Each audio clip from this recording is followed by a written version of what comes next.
All right, we're back. Once again, I am Ryan. I'm the host. I'm joined by Alex and producer Zach. And this week, as is most weeks, our favorite guest, Maayan Zilbershtein. So, some things have happened. It's been a pretty dreadful 2-3 days for me as an Arsenal fan, having to watch my team finish second for the second year in a row. And in addition to that, the Canucks had a hockey game on, and Alex is trying to steer away from talking about it, but it's kind of our job. Vancouver Canucks 2, Edmonton Oilers 3, in what was a pretty dreadful Game 7 performance. Any thoughts on the team effort? You just had to give us hope with 5 minutes left, right? Yeah. It wouldn't be a Canucks game if they didn't start trying with 10 minutes left. Yeah, I think... I can't speak for you guys, but for me, possibly the thing that made that loss the most painful was how close we got it at the end there after being pretty horrible for 55 minutes of the game. Like, I'm still... Speaking from a broader perspective, I'm still very proud of the season we had. We logically should not have even made it that far, given where we were expected to finish at the start of the season, so you can't be too upset. It's just, when you have a performance like that in a Game 7, it's going to be frustrating, especially when it's against a team like the Oilers, who we have, something of a rivalry with. Our fan bases hate each other. Just not how you want to go out. Yeah, I mean, I thought the effort was it was there for the first 5 games of the series, and then it just kind of veered off at the end there. That Game 6 I thought was horrible. That was the first time I've turned off a Canucks game all season. I was just legitimately fed up with it. And I think that set them up for just it was just a bad segue into a really important Game 7. And I think that just sort of like flat performance just kind of carried over for a bit until they started to realize, like, eventually that they have to do something different because the season is on the line. And then they started to play their more like regular risk-taking hockey, where they're more forward on offense because they're less afraid of conceding once they realized they had genuinely nothing to lose. And I think that was when they played their best hockey over the last 2 games, was in that last 10 minutes. Yeah, I was unable to watch most of Game 6. Me and a bunch of others, including Zach and mine, were in Seattle for the Whitecaps game, so I wasn't able to see a ton. But from what I heard, there was a lot of trying to set up the perfect play rather than being willing to just take the shot and let one fly. And you can't be doing that in general, but in a playoff game where you have a chance to move your team to the Western Conference Final, it's really frustrating to hear about something like that happening. Speaking of Game 7 too, I think losing Besser was obviously not something that's going to help the team. I think his playoff performances had been incredible up to that point, and I think the mental aspect of losing a guy like that too is not going to help anyone in there. Yeah, I think losing Besser didn't help, but then again, I also thought that there was an opportunity for Tocchet there to motivate some of the bigger guys, right? Like, Elias Pettersson played fantastic in that Game 5. Yeah. Despite not scoring, he was instrumental on that winning goal. He was, like, it was Game 6. He had a pretty good assist to Höglander. It's just, when you see, like, I would say our top goal scorer, Brock Besser, multiple playoff hat tricks, 40-goal season, when you see someone like that go down in such an unfortunate manner, and obviously they're out for the rest of the playoffs, you should take that opportunity to just motivate the other guys to step up. Because the thing about the playoffs is you never know who that unlikely hero could be. And in Game 7, a lot of guys had that chance. It just felt like something was off, right? Like, even Mikheyev had that chance to put us up 1-0. Yeah. Miller played well, but the Pettersson had the chance. It felt really frustrating, especially with that 4-minute power play. Didn't feel like anybody wanted to shoot, which, when you don't have Brock Besser, someone kind of has to shoot. Yeah. And yeah, I think that was probably where the wheels and the momentum just went, like, completely flat, was having that 4-minute power play and not being able to generate a shot. Yeah, no, I think our power play, it's been streaky all year, but it's been in a real rut of late, and I think that could have made the difference in this series, especially with the number of 1-goal games we had. it just, at times it feels like it's trying to set up the perfect play rather than being willing to take a risk and just let one go. Something to address in the offseason. I'm not 100% sure who's coaching the power play right now. I slipped my mind, but I think whoever is coaching it should probably change a bit of their philosophy as to how things should operate. Yeah, and the good thing is, I guess we can talk a bit about the offseason now, as early as it is. The good thing is I do trust our front office. Like, I do trust Alvey, and I do trust Rutherford, and I trust Tocchet, which is a really good feeling to have, especially seeing as I didn't really have that feeling even when the Canucks were in the playoffs in 2020. It wasn't quite the same. And it's just, it's a nice feeling to have because I know that they can address these things. And when it comes to personnel changes in the offseason, obviously we have a lot of free agents. And as great as it would be to bring everybody back, it would be realistically, that's not going to happen. So when it comes to players you want to prioritize, who do you think we try and get pen to paper with first? Yeah, it's interesting. I'm still a little skeptical about the offseason, but that's not a comment about Rutherford and Alvin. It's just how many times I've been burned by this team and buying into what they're doing in past eras. When it comes to prioritizing guys, I'm still a little unsure as to how I would go about it personally. I think the most interesting cases here would be that of Filip Hronek and Elias Lindholm, just because you don't know. I'm not really sure how much those guys are going to want to get paid or if we're going to be able to afford to keep either of them. And with Hronek in particular, I think it's interesting because you can find a way, if you can't sign him, you're going to get compensated for him because he's an RFA. You'll get either offer sheet compensation if that's the way someone goes, or you can trade him away and get probably a pretty good haul back. Lindholm really interests me what kind of a reception letting him go would get, because I think that trade was not especially popular among some fans because they thought we gave up too much for an upcoming UFA. He then proceeded to struggle in the regular season, and he had a really good playoffs, but I wonder if we're going to be able to afford to keep him and what kind of a reception a move that may get. Yeah, I mean, I think we've got about $26 million in cap space as it stands right now. And I want to say you can probably put aside about 10 to 12 of that for sure in keeping like the big name guys. And I think that in terms of priority list, I think Lindholm and Zadorov, you keep them first because you have potential. I think you have potential to get both of them in around $12 to $13 million locked up.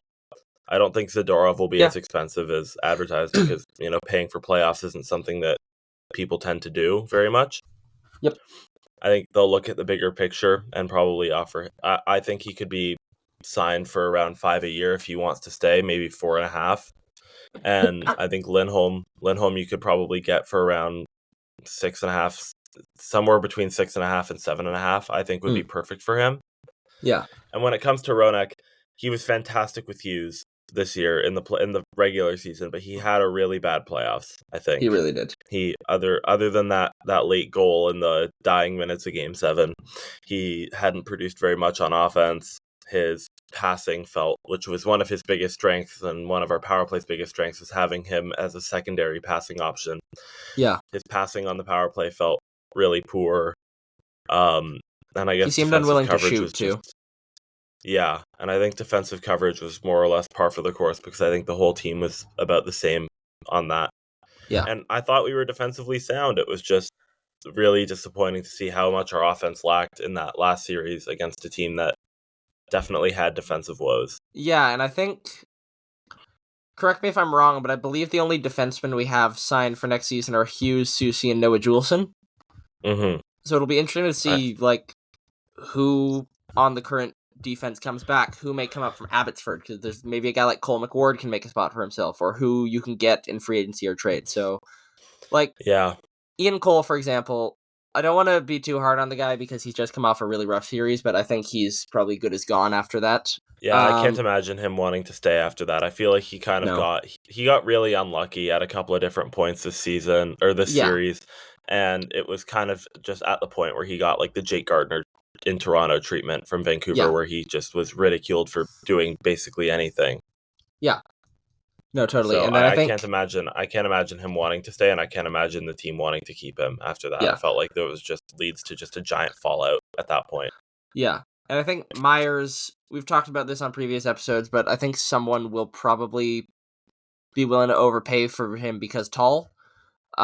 If he's wanting to stay in Vancouver, obviously he lives in Kelowna in the offseason, so I think there's maybe a chance he's willing to stay and take a hometown discount, but if that's not going to happen, then he's a guy I'm fine letting walk and replacing with someone from free agency or a trade or someone from Abbotsford. Zadorov and Hronek, obviously we've kind of been having that debate. I right now would probably be prioritizing Zadorov. Free agency will be interesting too because I don't know what Brett Pesce would cost, but it seems like he's not being re-signed. If you're willing to take a big swing for somebody, that's a guy I would really like to see as target.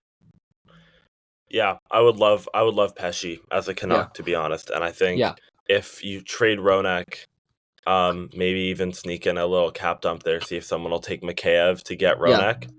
Or someone else, just get them off the books. If you have the money for it, I would love to see Brett Pesce in a Canucks jersey. I think he's honestly like a perfect addition, fills out the top four well. I think he would take on Hronek's role pretty decently. Yeah. And yeah, I think in terms of off-season targets, I think he's one of the best guys. But I also think we should talk a little bit more about our off-season targets later. Later in the summer, as we become more sure of who's staying and who's leaving with the Canucks and the other 31 teams. Yeah, of course. So for now, I want to talk about what we think is going to happen with the rest of the playoffs as they go forward. Yeah. Zach, what you got? I got those San Jose Sharks going all the way, baby. All the way to Cancun. This is the man who's been watching lots of hockey, as you can tell. Actually, no. There's someone on this call who hasn't been watching a lot of hockey. I don't think we'll name them for now, but can you believe that someone on this call went to Sunset Beach rather than watching a Game 7? Who would do that? Honestly, just shocking. Shocking. Yeah, I would never go play pickup hockey if the Whitecaps were playing in the MLS Cup playoffs. But anyways, playoff predictions. So I have a very, very long and drawn out reasoning behind my prediction. I believe the Florida Panthers are going to win the Stanley Cup. And here is why. Think back to the last time the Canucks were in the playoffs, 2020 against Vegas. Do you remember in that series how we were terrorized by a young Canadian offensive defenseman on the team that then proceeded to beat us in 7 games? I'm talking, of course, about Shea Theodore and now Evan Bouchard. Both teams went on to play the Dallas Stars in the Western Conference Final. And, as history would provide it, in 2020, Vegas lost to the Dallas Stars, who then advanced to the Stanley Cup Final to play against none other than a team from Florida. If you aren't following, the Edmonton Oilers and Evan Bouchard have just terrorized us in a second-round series that also ended in 7 games. They will now go on to play the Dallas Stars, who I believe will thump them, and then go on to play the winner of the Rangers versus Florida Panthers series, where I believe the Panthers will win to advance to the Stanley Cup, where they will win. This prediction is going to... I have no way to respond to that. I have one way to respond to that. This prediction is going to look exceptionally stupid when under Artemi Panarin cooks the Florida Panthers more than the back of the average Florida resident. Anyone else have a cup prediction? Hold on, I just need to let my brain start working again after hearing that. As the guy who knows nothing about hockey, I'm going to say that the Dallas Stars are going to win it. As the guy who knows something about hockey, I am actually going to agree with Maayan there. I think with how Ottinger's been playing, if you can keep that up, I don't think anyone's stopping that. I think they have one of the deepest forward court in the league. Wyatt Johnston is just ridiculous. They have some good veteran experience with guys like, Jamie Benn and Tyler Seguin, who have been to a final before, haven't won it, but they've been there, so I think that'll be helpful in terms of leadership. Also, I really just want to see the Oilers lose, so, yeah. Same. I think we're all in that boat. Yeah. Dallas Zach? Stars. I'm going to be the irritating one, and I think that the refs are going to carry the Edmonton Oilers to a Stanley Cup because Connor McDavid will perfect his temper tantrum throwing and get every single call he wants, while his tiny little German friend, in between his time selling hot dogs in Central Park that have gone rancid, will also be getting some of the calls as a favor. Yeah, can we get the whole podcast shut down? Yeah. So I think Stars Oilers is.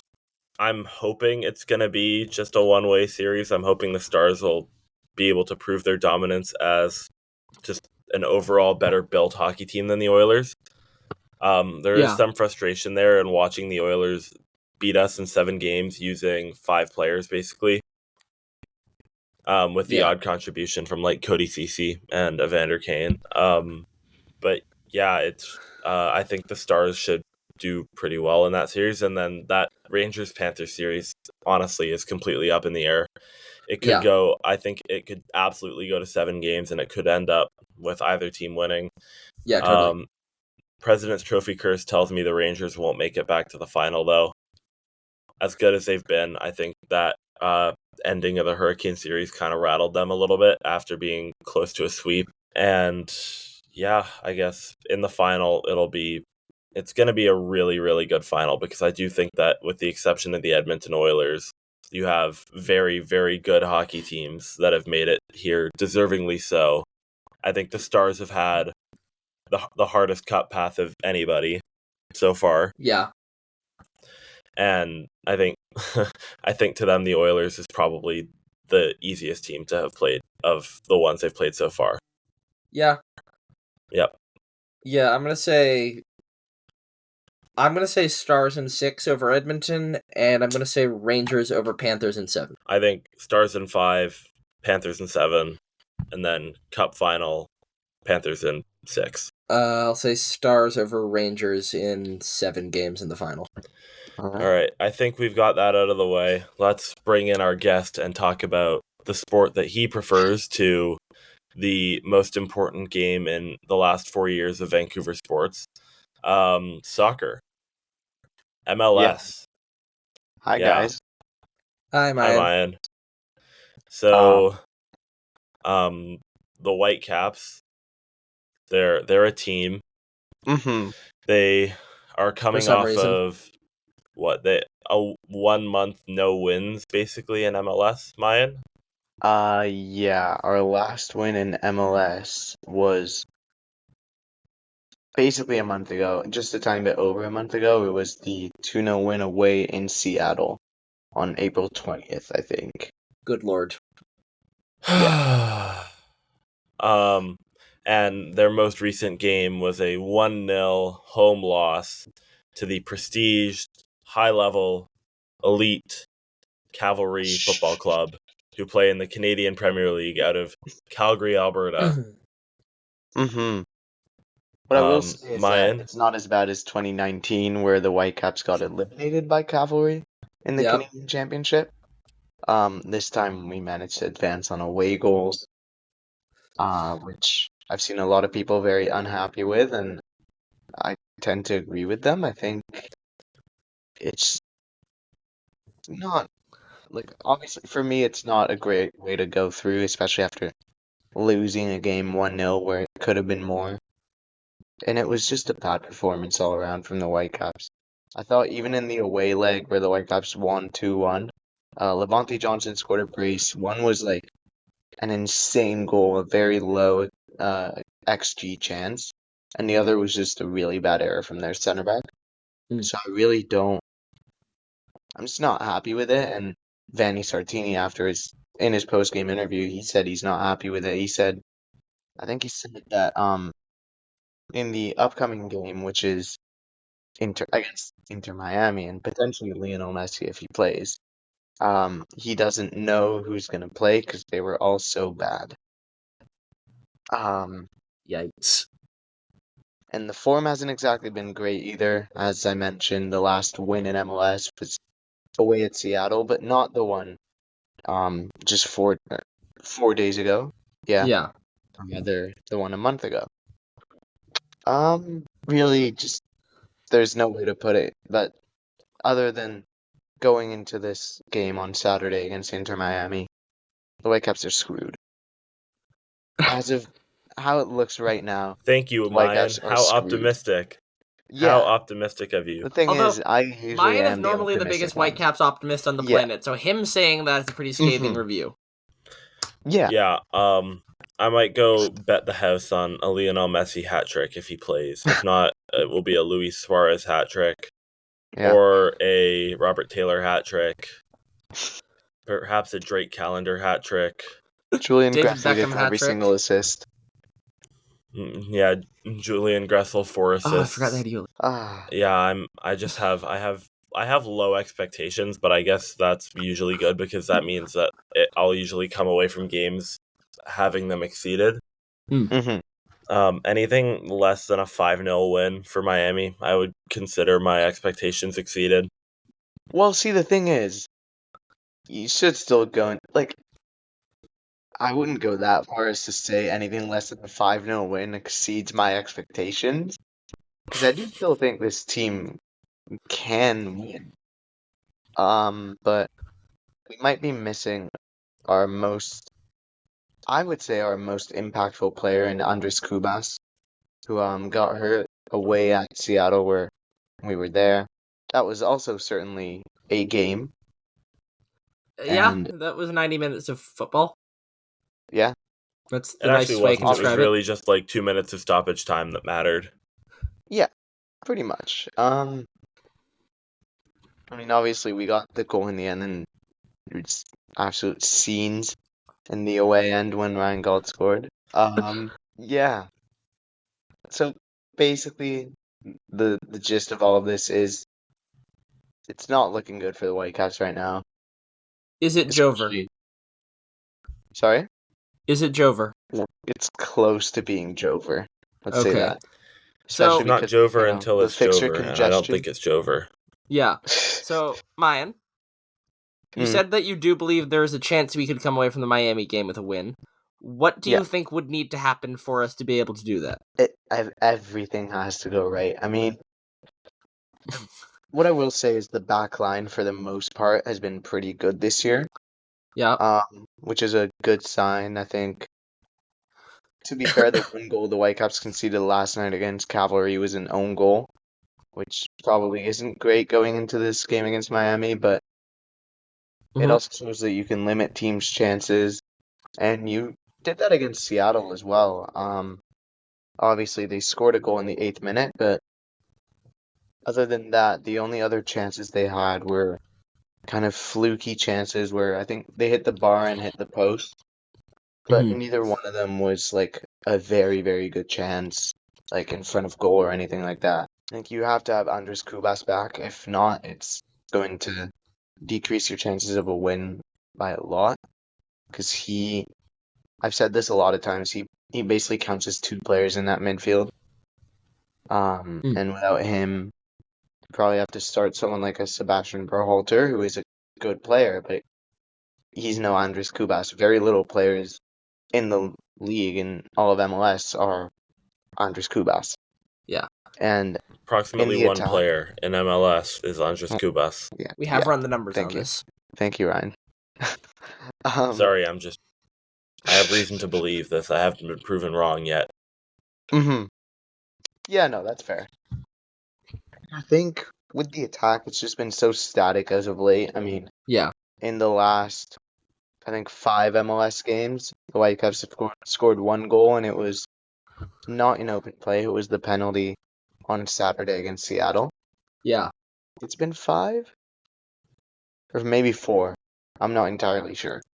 But either way, Alex, you're trying to count right now. I can see that. I think 5. Is it? So it's Austin, then... Let's not do this on the show. Let's just get back to... No. Give me a second. Okay, we're doing this on the show. No, it's 4. It's 4, because you had Austin, LAFC, Colorado, and then Seattle. Just counting MLS games. Yes. Yeah. Okay. Basically, the Jesus attack has Christ. been very static. Ryan Gault, no matter what you say, Ryan Gault can't do everything on his own. Yeah. Actually, yesterday during the game, one of my friends was saying that exact thing, and I said, no, I think he can. And then the very next play, he dribbled through 2 players and won a free kick. So maybe he can do it all, but he shouldn't have to. Exactly. he needs some help. Yeah. And what I will You say can't is build that a soccer team like the Edmonton Oilers. Like, yeah, your attack can't be golden, inshallah. yeah. The one positive thing going into this game is that Miami's back line is not great, even though I think they've kept a clean sheet in their last 2 games.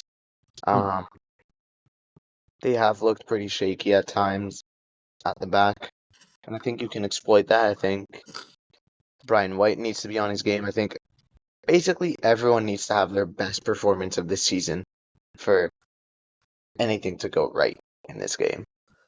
Yeah. And just speaking of this game, how likely do you think it is that we see Messi play it, and how do you think the result could change depending on whether or not he's in? I think it's more likely that he does play than he doesn't play at this point.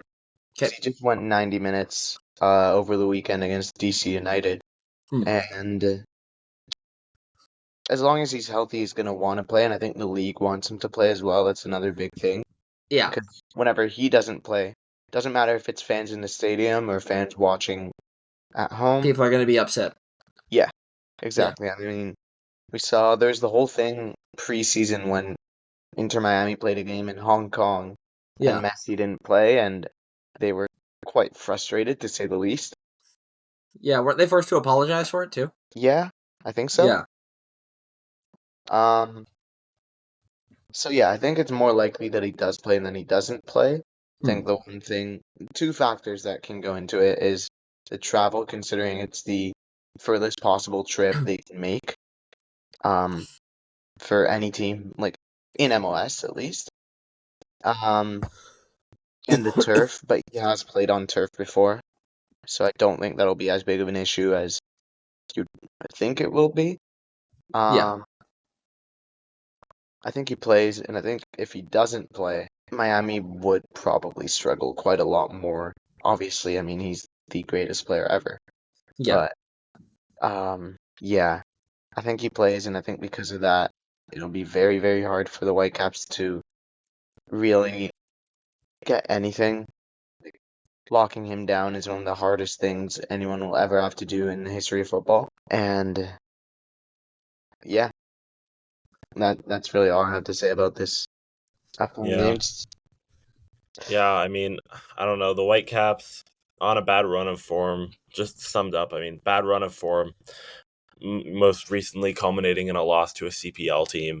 Yeah. Now they've got their toughest opposition of the season so far, I would think, at home in front of what's going to be a sold out BC place, most likely. Upper and lower bowl. Sold out BC place with about, let's say, 48,000 people there out of the 54,000 will be there for Lionel Messi. Probably even more. I would imagine that number goes up as it gets closer to the game because people will start selling their tickets for less. And I think the one thing is that a lot of people. Sorry, I'll just go in this. And a lot of people that are going to be there, I think, will be just kind of Whitecaps casuals that are still there for Messi, but if the Whitecaps score, they'll be happy and they'll cheer for the Whitecaps in this game. So if the Whitecaps score, it'll be loud, that's for sure. And I think that can be a thing that motivates the team a lot, because whenever you get a lot of people behind you like that supporting you, it is going to motivate you. Yeah, I was chatting a while ago with one of your co-hosts on the Canadian Soccer Source podcast, Tobin Rootman. We were chatting about this game, and we were thinking... And friend of the Chroncast. Good friend of the Chroncast. Cousin of the Cousin family of member of the Chroncast. But yeah, we were talking about, one, like you kind of just said, there's going to be a lot of people, I think, just cheering for goals. Like, if a ball goes in the net on either end, you're probably going to get a pretty loud roar from the crowd. But also, like, this game is a really big opportunity for the Whitecaps. Getting that many people into the stadium when the Whitecaps have at times struggled to put butts in seats at BC Place. You're going to have more people at a game than you've ever had before. Give them a performance that makes them want to keep coming back for the Whitecaps. This can create so many new fans for the team. This can be so good for soccer in this city, but I think you need the Whitecaps to actually put in a really good 90... Even if they don't win, if they can just play 90 minutes of entertaining, fun-to-watch soccer and make people want to keep watching this, you can create fans for years. Yeah, but and if that's you the go thing out that and give a performance like we saw against Cavalry or against Seattle in Mhm. recent days, You're gonna I make don't know more how many other me's. people are going to come Who back unless we begrudgingly get watch. more big European stars who come to MLS. Like, it'll be like the games where Zlatan played here, or when Wayne Rooney played here, where it's just No, the people are here. But yeah, I was go just on. saying if they have a bad performance, then they're gonna create more me's. People who are fans that begrudgingly watch a team that pisses them off 24/7. So hopefully they'll have a good game and Go create Canucks, some go! fun memories. Yeah. Yeah, I just want to say it hasn't been good for the Whitecaps with Yeah, crowds that have been like relatively high crowds. I mean, we saw last year in the playoffs, obviously, how that went at home against LAFC. Just even putting the refereeing aside from that game, just a poor performance. The home opener this year against Charlotte, there's about 30,000 people in there. Also a poor performance. Just a lot of poor performances in front of big crowds. And hopefully that changes this upcoming Saturday. and Yeah. Sorry. I just I want was to just move gonna off of MLS a little bit and just ask you a little bit something different soccer related. We have some European finals coming up. Yes. Do you want to run us through just what you think could happen in each of the finals? All right. Well, at the time of recording, Atalanta against Bayer Leverkusen in the Europa League final is kicking off in 15 seconds, according to Fault Mob. Okay. I hope Atalanta win, because I'm not the biggest fan of Bayer Leverkusen for multiple reasons. I know a lot of people are, and what they've done has been amazing. But Mine just hates gingers. no, it's just that they're owned by like a big medical company, one of the biggest in the world. Break the 50+1 rule that is in Germany. I guess technically they get an exception because when the club was first founded, it was under the 50+1 thing. I think Leverkusen will win though. I think what they've done has been amazing. Like, yeah, obviously putting my biases aside, I've loved to see what they've done, and I think on paper they just have a much better squad than Atalanta. Albeit saying that, Atalanta did come to Anfield and beat us 3-0. So, yeah. Yeah, I mean, I think it would be really funny as someone who's been cheering for Leverkusen most of the time. I think it would be really, really funny if they won this game against Atalanta and then lost out on potentially an invincible treble by losing to Kaiserslautern in the DFB Cup final. I think it would be sad, but it would also be like one of the funniest as more of a neutral fan, because I really am not a Leverkusen supporter as much as I've been following them this year. I think it would just be really funny if that was what happened. It would be like Manchester City losing out on a treble by losing to Coventry in an FA Cup final. Coventry should have been in the FA Cup final. They should have. And then I guess, Alex, you said European finals, so I guess we can talk about I'm not sure when the Conference League final is, but I genuinely have forgotten who's playing, so if you want to skip this one and just go to the Champions League, I will not blame you. Let's talk about the one that people are actually going to watch. Yeah, let's go to this one. So, Borussia Dortmund against Real Madrid. It's Real Madrid's to lose at the end of the day. Like, they are by far the better team. We know that. You can see that on paper. You can see that with how they play. And Dortmund will really struggle, especially because their attack, other than like someone like a Karim Adeyemi, they don't exactly have too many fast and dynamic players in their attack to try and break down Real Madrid, who sit back pretty deep when they defend. I'm gonna cheer for Dortmund because I like football. But it's gonna be tough for them, and I don't really, I don't know. I don't think they'll win it, but crazier things have happened. There's always the power of friendship. Mm-hmm. I think everyone's cheering for Dortmund, but like realistically, Real Madrid will win. Like, they are the better team. This is their competition. But at the same time, I think it would be just. I think everybody's cheering for Marco Reus to get a Champions League in his last game for Dortmund. Of course. Oh, I don't even care about Marco Reus. I just hate Real Madrid. Fair. Tell us how you really feel. Yeah. So, anyways, I think we should move on because this episode is getting kind of long, and we should. Can I just bring up one more thing before we move on? I was just gonna say we should move on to the thing you want to talk about. Perfect. Mm-hmm. My beloved Altitude FC this weekend, for the first time in the club history, won both their women's and men's match at home on the same day. So I just want to congratulate everyone at the club there. Had the joy of being at this game. I have my article on it up on the Altitude FC website if you want to check anything out there. Really good performance from both sides. Both games really exciting to watch. The women's game in particular ended with just a screamer in, I think, the 93rd minute to win the game 1-0. So just congrats to everyone at Altitude. Great weekend. Yeah, Alex, I just want to ask one question. Sorry. Yes. What time is it? Sorry. Don't make me come over there. Just what I was getting at for the people who don't know is the game that happened, or the two games that happened for Altitude on Friday. Alex is currently continue. I have no idea what you're talking about. Yeah. So TSS Rovers played against Altitude FC on Friday. On the 17th, the women's team beat 1-2-1 the Rovers team, and the men's team beat Altitude a little 6-0. So the whole point of saying what time is it is it's 6 past Altitude. Yeah,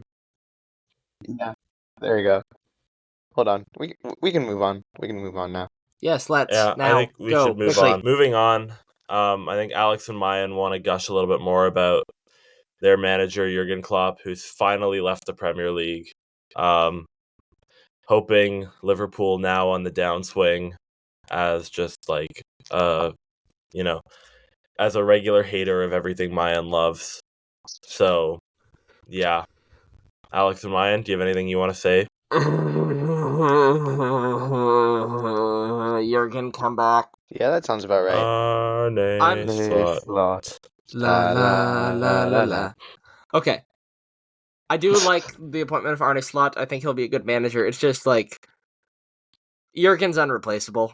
He's been around for 9 years. Not only the manager, I think he's probably the best manager on the planet. Guardiola be damned. I think he's the best manager on the planet, and like the personality. As a Liverpool fan, how could you not love this man? So I'm really gonna miss having him around. Hopefully, wherever he goes next, I think he's gonna take some time off before getting back into management. But once he goes back, I just wish him the best wherever he goes. It's sad to see him go, but yeah, I get it. He's just been tired. Who wants to live in Liverpool? And he's just been such a big fixture of the club for so long that it's gonna be weird to see anyone else in that position. Yeah. Yeah. All right. Well, also, I'd like to point out that the man who lives in Toronto is talking. Yeah, I never said I liked it here, though. All right, we've covered everything, all of our topics. We're gonna move on now to our final segment, the Zach Mason Combat Corner. All right, Zach, you ready to go? I am ready. Okay, super fight over the weekend. What do we think of what happened?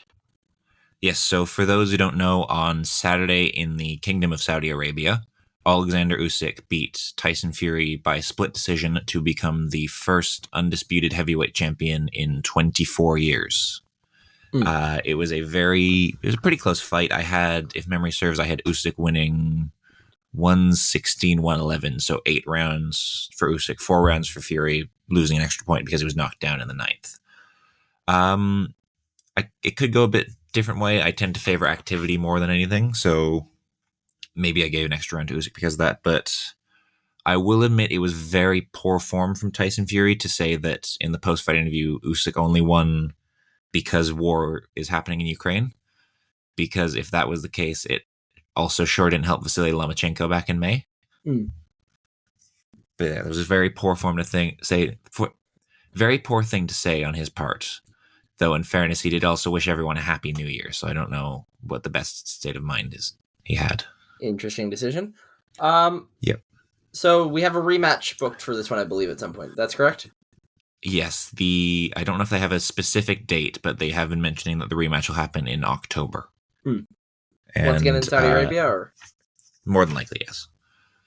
The rematch will not be for all the belts at heavyweight because the IBF plans to make Usyk relinquish the title and crown a new champion as the winner of Filip Hrgović and Daniel Dubois on June 1st in Saudi Arabia. Why they're doing that is interesting, but potentially, if they have enough money, they could probably make a step-aside deal happen. And also, the title of Undisputed, even if it's not true, all boxing fans will know who the true champion of the division is, and it is not Filip Hrgović or Daniel Dubois. Yeah. Sorry, I'm just still baffled by the... I'm going to take a minute to recover. So, what do we think comes next for Tyson Fury and Usyk career-wise now that this first fight has happened, ignoring the rematch? Well, obviously, the rematch is first, but I am very intrigued to see what happens, especially with Tyson Fury, because he's had a very strangely loyal legion of fans who are arguing that he was the greatest heavyweight of all time. Yeah. And I can genuinely see an argument where he is one of the worst heavyweight champions of all time. Like, if you take from 2015 onwards is when his championship reigns have been. He has the win over Vladimir Klitschko, which he was the first person, he dethroned Vladimir Klitschko after an almost decade-long reign. It's quite an impressive win, but it was also a very dull fight. So that's his best win. Then he retires, comes back for 3 years later, has his trilogy with Deontay Wilder, who is in it. To call Deontay Wilder technically limited is an insult to technically limited fighters. He made a career off of having a big right hand that he could knock out lower level opposition with, and I think it's starting to become very clear with his fight with Joseph Parker, where I don't believe he won a single round. So his resume is paper thin, to put it nicely. He has the 3 wins of the win over Klitschko and then the 2 wins over Deontay Wilder. And then it craters, and it craters fast. So there's very little substance in terms of his career. The entire thing that was carrying that greatest of all time talk was the fact that he was a 6'9" undefeated heavyweight. Yeah. And anything else you wanted to bring up about this fight, or is that about it? Yeah, I think, especially if he wins the rematch, which I'm going to slightly favor him to, I think Oleksandr Usyk has a legitimate case for all-time great status. Because he has 22 professional fights, and in that he is an undisputed cruiserweight champion, and the way he cleared it out was probably one of the more impressive ways anyone has. Like, he had like Gavaki in Poland, Bradis in Latvia, Gassiev in Moscow. Like, he was a road warrior for his entire trip to get the undisputed title fights, and then that continues into his heavyweight challenge, where he dethrones Anthony Joshua in London, gets a title, then dethrones him again in Saudi Arabia, gets a homecoming fight in Poland, and then goes into Saudi Arabia to defeat Tyson Fury. So in 22 fights, he's a 2-weight undisputed world champion, and that doesn't add on the amateur world championships, the Olympic gold medal, and also the fact that he may be the greatest cruiserweight of all time. Like, I truly believe it's a 1 and 1A between him and Evander Holyfield. Because I believe that the 2 weight classes at the time were very comparable. Very interesting analysis, and I think with that we are done with the Combat Corner for this week, correct? I believe so, yes. All right, thank you, Zach. All right, thank you, Zach, for your contributions. As always, the Combat Corner is my favorite segment. I know so much about it, and I really enjoy it. So, with that being done, we're going to wrap up this week's episode. Maayan, thank you again for joining us. Thank you for having me. Once again, thank you to anybody who listened, and also my most sincere apologies. I don't know if anyone's gotten this far, but hopefully some people have. Maybe Lauti has gotten this far. Happy birthday, Lauti. Happy birthday. Happy birthday. But yeah, just so thanks for listening, and we'll see you next week. And remember, if you see Leon Draisaitl in Central Park selling hot dogs, run the other way.